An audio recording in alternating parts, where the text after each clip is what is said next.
আজকে শনিবার আর আজকে হচ্ছে উজান স্কুলে যায়নি, তো আজকে একটু দেরি করে রান্নাটা বসালাম। আর আজকে করবো হচ্ছে একটা পাতলা করে একটা মাছের ঝোল। তো ওইটা হচ্ছে মানে পুকুরের বাটা মাছ আর কি, বাটা মাছের ঝোল।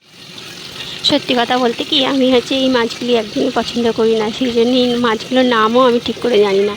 তো ওইখান থেকে আমার বর বলে দিল এটা বাটা মাছ, সেই জন্যই আমি তোমাদের সঙ্গে বললাম ওটা বাটা মাছ।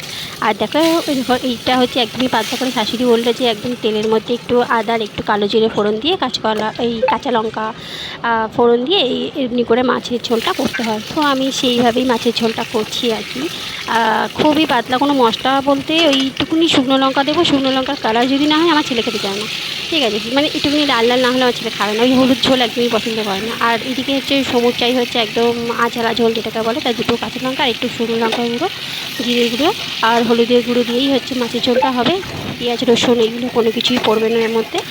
আর হ্যাঁ, তা মশলা দিয়ে বেশ ভালো করে কষিয়ে একটুখানি যখন নাকি দেখলাম যে তেল তেল ছেড়ে গেছে, তো ভাবলাম যে না জল দিয়ে দিই। তাই ভালো করে একটুখানি জল দিয়ে দিলাম, জল দিয়ে মানে ঝোলটা তো করতে হবে, তো একটুখানি ফুটলে ওর মধ্যে কাঁচা লঙ্কা আর মাছটা দিয়ে দিতে বলেছে। তো আমি সেইভাবেই হচ্ছে দিয়ে দেবো ওর মধ্যে মাছের ঝোলটা। আর সত্যি কথা এখনও তো খাইনি, তার আগেই ভয়েস দিয়ে তোমাদের সঙ্গে মাছের ঝোলটা শেয়ার করছি। আর তোমাদের কেমন লাগলো এই মাছের ঝোলের রেসিপিটা, তো কমেন্টে নিশ্চয়ই কিন্তু জানাবে, ঠিক আছে।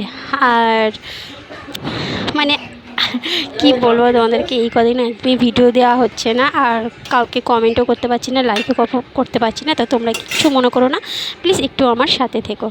ওকে, টাটা।